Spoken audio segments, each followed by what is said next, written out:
Hello and welcome to Policy Watch, a packed snapshot on the week's biggest business stories, their context, relevance and impact. I'm Govindraj, Ethiraj. This week our big story is on the potential threat to millions of Indian farmers due to the sharp reduction in global agricultural prices. Here's a report. All through the last decade, Indian farmers enjoyed a bull run on two fronts: a regular increase in production and higher prices by way of higher minimum support prices. That, however, seems to be nearing its end. In the last 5 to 6 months, prices of wheat, soybean and corn crashed in the major commodities market in the US. Wheat declined by 38% in the last 2 years in the Chicago Board of Trade. Rice prices fell 26% from $579 to $424 per ton. Sugar went down by over 18%. Staple crops like soybean, rubber, palm oil and even milk products like skimmed powder fared no better for Indian farmers. This is the worst news yet. The crash will affect exports that rose from $7.5 billion in 2003-04 to $42.6 billion in the same period. Although it is good news for consumers, as a price correction will soften inflation. Well, what does this mean and to whom, more importantly? And to discuss this, I'm joined by Ashok Bhattacharya, editor of the Business Standard newspaper, Dr. T. Haque, agricultural economist, and Dr. Virmani, Arvind Virmani, former executive director to the IMF and chief economic advisor to the Government of India. Gentlemen, thank you very much for joining us. Dr. Haque, let me begin with you. First of all, who should we be viewing this price fall, or rather, whose perspectives should we be viewing this price fall from? Yeah, as you could see, there are certain commodities in which you get this kind of big fall, in fact, in the prices, like oil particularly, rice, maize, and rice in the sense, wheat. Wheat to some extent, not so much, but rice drastically, and edible oils also. Now, in the case of edible oils, as you know, we are a large importer, very huge importer, I should say. In fact, a large amount of foreign exchange goes for that. So, if the palm oil prices go down or soybean prices go down, we'll be a net, our consumers at least will benefit significantly. We'll be able to import more and manage the local prices here. So that is one from the point of view of the consumers. From the point of view of the farmers, in fact, overall, the commodities that you mentioned, were other than, as I said, edible oils and pulses, we are net exporter. We are not importers. Right. So from that angle, we are not going to incur much expenditure to get from outside or to get, excepting in the case of edible oils. Right. But wheat and corn are substantial exports, more than $1.75 billion of wheat. On the export front, we are going to lose to some extent. That is true. I mean, the economy as such will have less from that. But then, if the overall gain in terms of fall in the price of edible oils and loss in the export earnings, if we can match with each other, then probably. So you're pegging the benefit or the loss on edible oil as being as the key in this thing. Dr. Virmani, would you? So another way to look at it, I mean, he's given broadly the specific benefits in it, but another way of looking at it is lower prices actually increase the flexibility to the government to manage the whole economy, because we are not really open with respect to agriculture, except for those two commodities which were mentioned. So in that sense, given that we already have QRs and tariffs, it becomes much easier to reset those and really reform actually. It's kind of like what we said about oil and diesel price, etc. That given that the price is lower, this would be a good time to reform the stuff. Not necessarily, but reform it, because it's a mess. The agricultural import-export regime is a very complicated and messy. I'm just saying simplify it. Doesn't necessarily mean you eliminate the subsidies, but make it simpler and so use clearer. this as an opportunity to reform the sector. But what is the benefit or the damage from your point of view, Dr. Virmani? Well, the consumption benefit is there. In fact, there is no production benefit because we are not connected. So that's why the reform comes in. That's precisely why I'm going to that, because you can manage that much more easily. When prices, global prices are higher, you have less scope to manage. When they are lower, you can put a tariff. But we're also therefore holding high minimum support prices for farmers, or high at least relative to the benchmark. Well, it will put a pressure on the government to not raise support prices. But what I'm saying is it's your decision. It's not as if you are forced to do anything by outside circumstances. Outside circumstances are just giving you the flexibility to not raise them as much if you want. So, Ashok Bhattacharya, how do you see this situation emerging and evolving? I have a problem with the way you have framed it. I don't think it's a damage at all.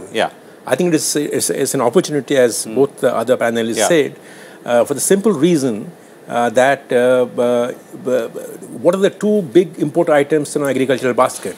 Edible oils and pulses. Now, I think this is the right moment when the government should actually give the right price signals to these producers of non-cereal items, because we are okay with your wheat, paddy, everything, but we are not okay with edible oils and pulses. Now, this is the time where you can actually use this situation to give the right kind of incentive to the farmers to move to items which actually have great domestic demand and need not depend on imports. So, I mean, half the population depends on agriculture, or close to half of it, and obviously a lot of farmers will be affected. Or is it as bad as that, Dr. Haque? I mean, to what extent is the farming sector prepared for a shift of the nature Dr. Virmani talked about? For instance, if it is rice, rice and wheat, farmers are already getting the benefit of procurement prices. And no matter whatever amount of huge stocks that you have, still we go on, fixing higher prices and procuring things. And also now we have a food act, so that will require, say, about 80 to 90 million tons of grains. And then if you want to do that at the price that you have suggested, 3 rupees and 2 rupees a kilo, then anyway, that can create that kind of pressure, and farmers at least will not suffer from lack of price support that way. That is, on that account, I think I am very clear.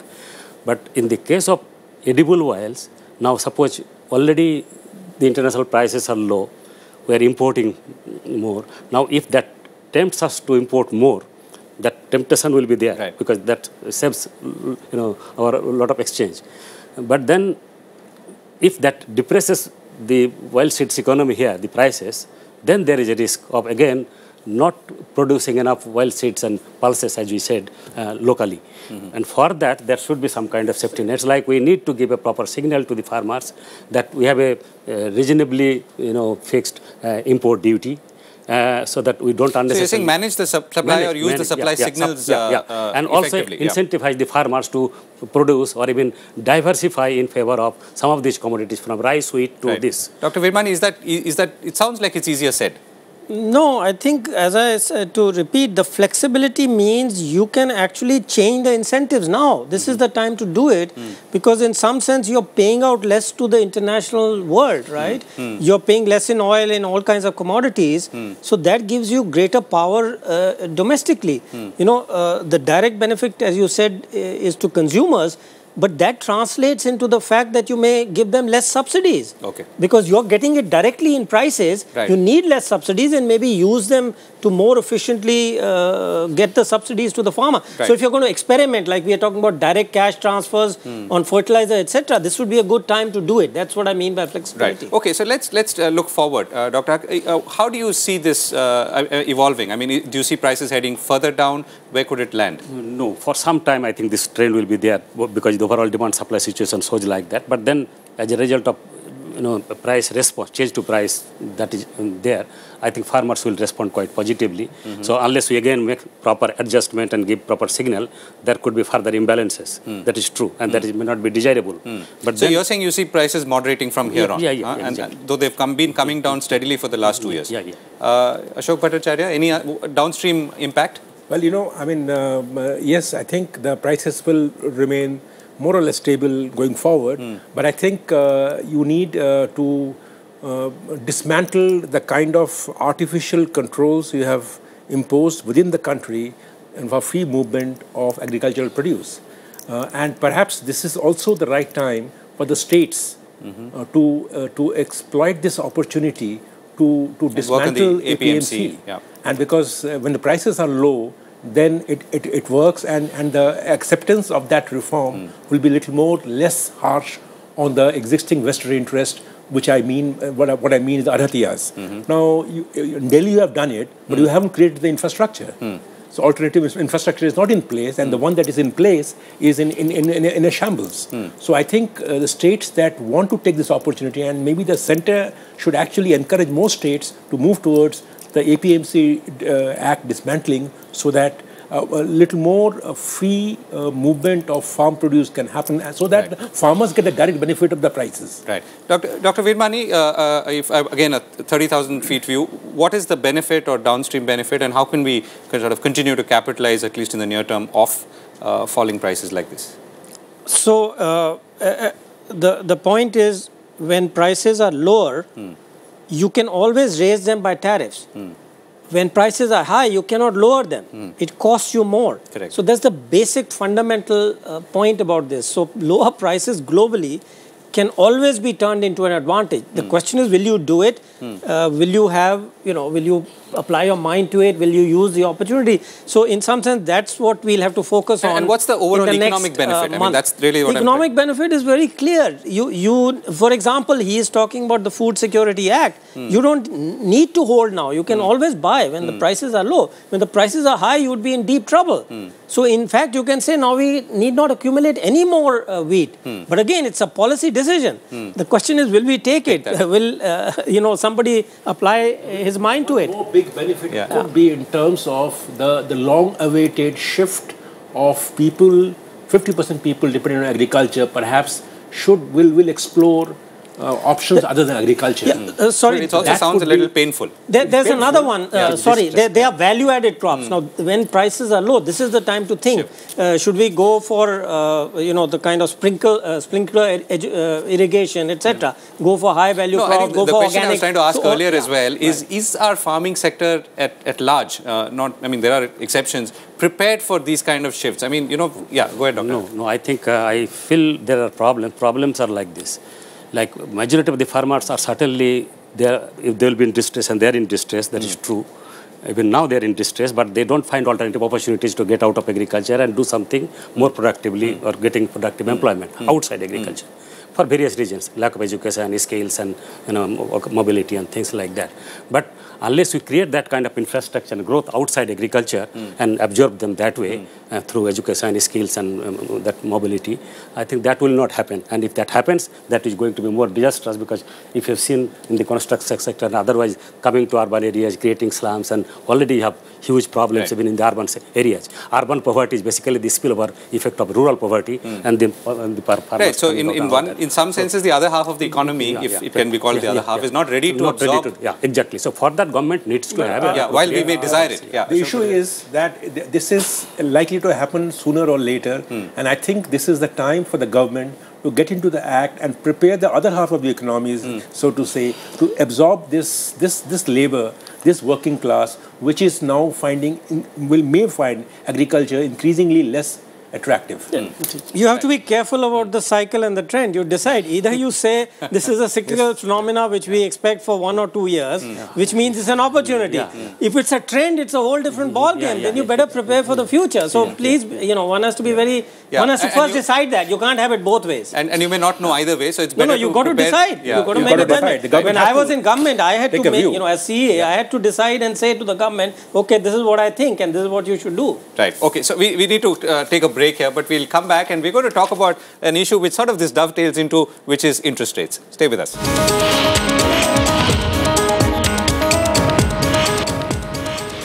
Welcome back to Policy Watch. Our second story this week is related to our first one in some ways, as is the economy. Nothing happens in isolation. Here's a report. The Reserve Bank governor facing a renewed call to cut short-term interbank lending rates. With both wholesale and retail price indices touching a new low, Finance Minister Arun Jaitley has indicated that the RBI should cut interest rates to revive growth. Calling current interest rates as disincentive, he said in an interview that since inflation is stabilizing, the time is ripe for a rate cut. The industry wants a rate cut to support a revival, with the economy expected to grow by over 5.5% after 2 straight years of sub-5% growth. However, a survey conducted by foreign brokerage houses conducted by news agency PTI revealed that RBI Governor Raghuram Rajan is unlikely to yield to the government's demand. Inflation measured by consumer prices is showing a declining trend for over 4 months, coming down to 6.7% in September for a 33-month low. The RBI has set a January 2015 CPI target of 8% and 6% for January 2016. Currently, short-term interbank lending rate, also known as repo rate, is fixed at 8%, while reverse repo rate, the rate at which banks park their surplus funds with the RBI, is 7%. Well, the big question we're asking is, of course, should interest rates be cut? Dr. Virmani, we just spoke about how commodity prices are falling. I mean, we spoke about crops, but commodity prices as a whole are falling. Oil is hitting new lows every day. So if those issues of at least the supply side are getting resolved, which of course have an impact on downstream inflation, then should we be cutting interest rates? Because interest rate and inflation inevitably seems to be linked. So my recommendation for the last 2 months has been unambiguously to cut rates. Okay. Now there are 3 steps in that process which would be perhaps of interest. First is the forecast. I mean, it's been clear to me for these last 2 months that the inflation is now on the way down. I'll just mention 2 factors. One is it's all across the board. It's in food, oil, non-oil, non-food. It is in all indices: CPI, old CPI, WPI. So it's all across the board. The second point I had made was exactly what we discussed before, that the international prices are clearly of food are going down and of commodities. And the third point was that the WPI actually collapsed, and the argument I had made was the gap cannot remain open. I've seen it historically when the WPI goes down, and it went drastically, very drastically, I think below 5% or something. So it's been clear that inflation is on the way down. So what's the next thing? The next thing is the market expectation. The market expectations have been lagging. So what the RBI does is linked to that. So let me just briefly say so I have a forecast. What does the market forecast say? So it will depend on whether market is saying inflation is going to go down. I think it's going to go down fairly strongly. If the market thinks it's going to go down, that means market expectations must adjust. Those market expectations survey are still saying 8% plus. Now, if those adjust in the next 2 months, then you can assume that the RBI will reduce. Right. If they don't, because RBI's focus, at least the primary one, has been these expectations, and secondarily, of course, the actual rate. Right. Okay, Ashok Bhattacharya, let me come to you. We would all like interest rates to come down, right? But it also has a cost. I mean, lower interest rates. Not all. Everybody will like the interest rates to come down. Some of us. So some of us would like interest rates to come down, but that obviously has a cost too, right? It frees up money. Easy money has its own evils, so to speak. Where do you stand on this? Well, I mean, yes, going by the current trend of inflation, there's a case for considering a rate cut. But if, I would my question also, which I was trying to ask Dr. Virmani as well, is that if there is an easing off on the supply side, prices are coming down, oil, commodities, crops, then do we need to be tampering with interest rates, at least in the kind of hurry that people are expecting from the Reserve Bank? That's my point. Yeah. My point is that you have to first establish that how sustainable and durable is this softening of the prices. And I think if you look at the kind of data that the RBI governor have put out of late, the RBI itself is in some doubt of its durability and how long it can be sustained. Second point is this, that if the problem of the economy is in the real sector, and I think excessive focus on the financial tools to counter the real economic problem is not a good way forward. And I think the real economic problems are your investments, your bottlenecks in making fresh investments. Those problems are still not solved. Your land reforms are yet to take place. And so will they get solved with an interest rate intervention, is what you're saying. Absolutely. Okay, Dr. Haque? I think... So we're also trying to divine here whether the durability is... Mr. Bhattacharya but for quite some time, not just 2 months or 3 months or recent, for the last 4 years I have been saying this higher interest rate regime has been counterproductive. It has not helped contain inflation. It has unnecessarily killed the manufacturing and services sector also. Construction, for instance, construction sector, it was thriving. It was basically because of the low interest rate and credit supply kind of thing. Similarly, in your car, vehicles, transportation sectors and things like that. There are several services sector which are thriving basically based on this kind of credit supply earlier. But suddenly when this kind of thing happened, high rate of interest, and also keeping only inflation in mind. Inflation, again, as you rightly said, inflation is not dependent only on this kind of monetary mechanism, like low interest rate or high interest rate. The real sectors, like if there is a demand-supply gap, and in which particular subsectors this kind of gap exists, you have to target that. And for instance, in the case of India, for the last 3-4 years, in fact, continuously for that matter, several years, but more so in the last 3-4 years, it is the fruits, vegetables, milk, eggs, fish, meat. These are the areas where you have inflation. In the manufacturing sector, already, I mean, the prices were low. So, non-food articles, particularly if you look at even the WPI. So, it is basically some of these commodities, and here there is a huge demand-supply gap. So, your interest rate regime, even in the agriculture sector, it continues to be reasonably high from their farmers' angle. So, unless farmers get easy access to credit at low rate of interest, that will reduce the rate of private investment. So you brought in another point, which is also sort of links with the previous one. If farmers are going to get hit by lower prices, then perhaps they need easy interest rate regime. So, what is the real reason we should be asking for an interest rate reduction? Is my question. So that's why I disagree with BB there. 6 months ago, the inflation rate was CPI was 10%, and we were being told there's a negative real interest rate on repos. 8 minus 10 minus 2. Now it is 6.7 according to what number you gave. That is plus 1.3%. So in this process, I forget 4 months or 6 months, you got a tightening of monetary policy. Please remember, it's not just what the repo rate is, it's the real. That's what they keep telling us, the central bankers across the world. So if you believe that theory, you had a tightening in the interest rate of 3.7%. So you are actually tightening policy in my way of looking at it, right? Now, your question is valid to say, can you project it forward? Yes, that's the judgment. I am making a judgment. That's why I'm recommending. I recommended in the TAC, whatever. It's my judgment. Then you make the judgment. And if you're wrong, please be prepared to admit it 3 months from now. Of course, I'm going on a line. I'm making a projection. I'm making a judgment. My question is, what is the key force that you are responding to when you, or not responding? I mean, see, when you say cut interest rates, what is the one thing? It's a real interest rate. You can't. If you keep pushing, it's going to have worsen the output effect. It's not going to remain same. Please understand. The monetary policy is tightening because you're sitting there and the interest inflation is going down. Now, if you say that inflation has gone down for 1 month, okay, then I'm wrong. But if it's gone down, then you tightened the monetary policy. You've not kept it the same. Ashok Bhattacharya's point that let's wait and watch. Well, that's the point. It's about projection. If you're not confident, I am confident. If you're not confident, that's what you'll do. That's what RBI will do. The Reserve Bank is also... I'm telling you now. I'm giving you hypothetical because I cannot give you a prediction. So if they are not confident, they will do exactly what he's saying. But then they'll be accountable 6 months from now. If they are, let's say inflation goes down to 6% by March, how will they answer? I mean, they will have to answer. I have only one problem with the RBI approach. When it says that the inflation softening may not be durable, which is that by preparing the market to expect policy responses to be linked only to CPI is not, in my view, a very wise. But we've all seemed to have. No, I think the RBI should actually not just focus on one parameter.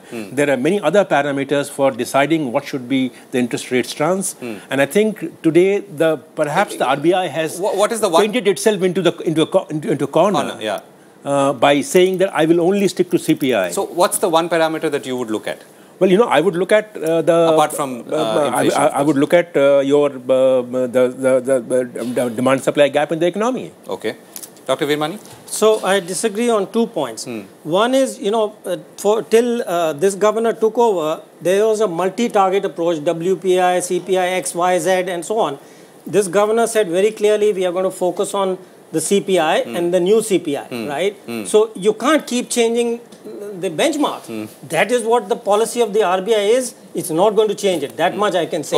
Okay. Number two. Number two is that his point, what was it? Sorry, it's gone out of my mind.